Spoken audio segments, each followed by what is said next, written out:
Hi, everyone. My name's Lukas Neville. I'm an assistant professor at the Asper School of Business. I teach negotiations at Asper, and I've been peripherally involved in the process of collective bargaining here at the university as a member of the Collective Agreement Committee. At UMFA and in most academic unions, the bargaining team or the table team is made up by academics, that is, members of our association. And they're paid insofar as we pay to provide them with a teaching release. But these aren't people who make their living as negotiators. So the question is, why and when would associations like ours, unions, choose third parties to bargain on their behalf? And in my view, there are probably a few different reasons. There are some small union locals where they may not have adequate training or knowledge of collective bargaining. Their elected bargaining team members then are joined by a representative of their national union. There may be, in some rare cases, such bad blood between the sides that there's an inability to interact professionally, and you need that sort of the distance that an agent provides in order to cool things off. In some bargaining, having external parties can serve almost a mediational role. It allows them to float ideas that their principals might not otherwise entertain. They can take blame for unpopular but maybe ratifiable deals. There are, in some cases, a need for external members on a bargaining team where there's like a really specific technical or legal matter at play that requires deep technical expertise.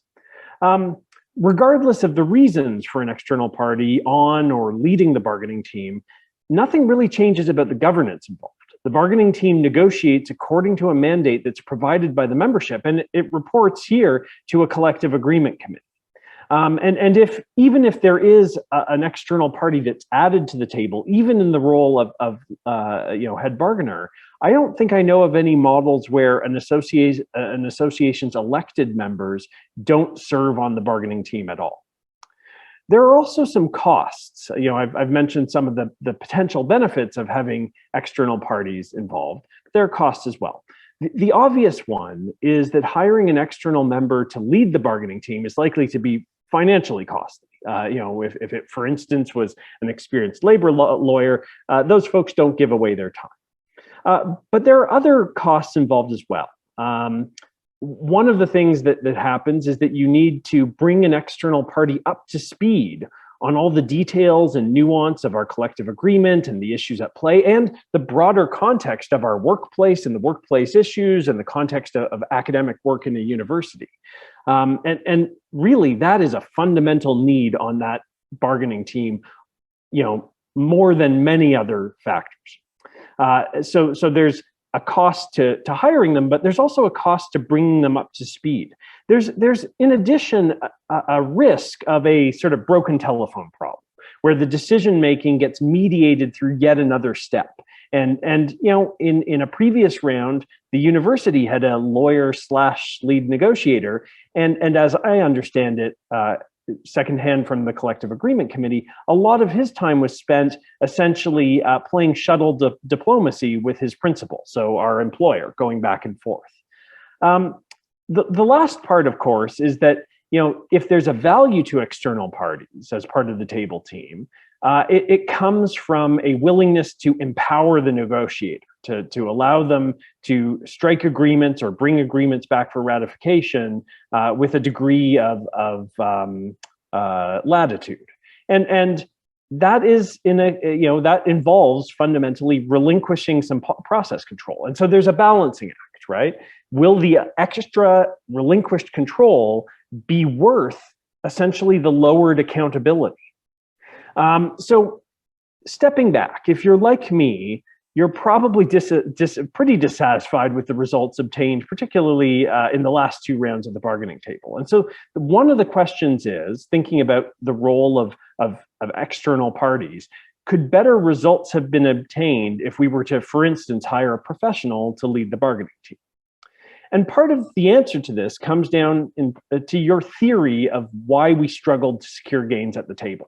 And one explanation is that we were essentially just outfoxed at the table by like a really canny bargainer across the table. And so the university hires a lawyer as its lead negotiator, and perhaps we should bite the bullet, spend the money, and do the same. But I think really the more compelling explanation for our failure to make gains, particularly on compensation, is less about table tactics and more about political context. We have a provincial government who have insisted on pursuing this policy of wage restraint, despite court decisions suggesting it's unconstitutional.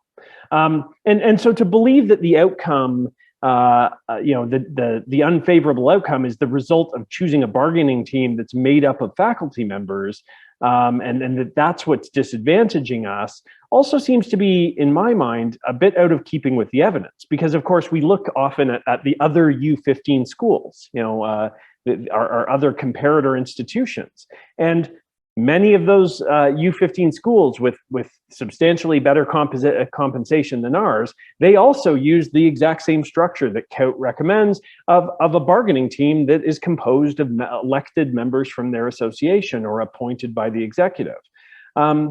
And so we go back to this question of the university choosing to use a lawyer. And I think their choice to have a lawyer lead their bargaining, I think it's less compelling to explain that as a way to outmaneuver us at the table. I think it's more compellingly explained by some of the other factors I discussed earlier. There's this, sometimes we hire people to do this because there's, a tricky technical element.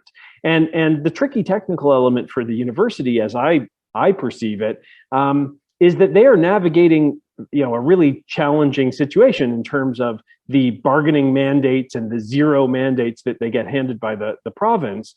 And in the past, their communication with the association has landed them with a very costly unfair labor practice complaint.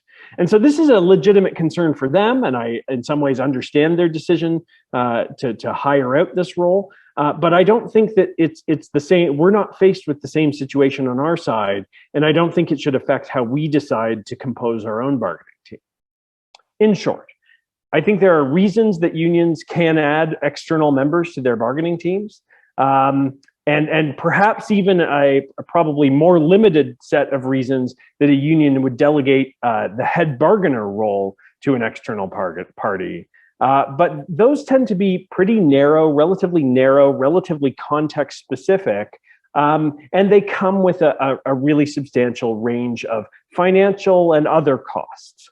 So my punchline to you would be that having a professional bargainer is not a silver bullet to achieving a better outcome.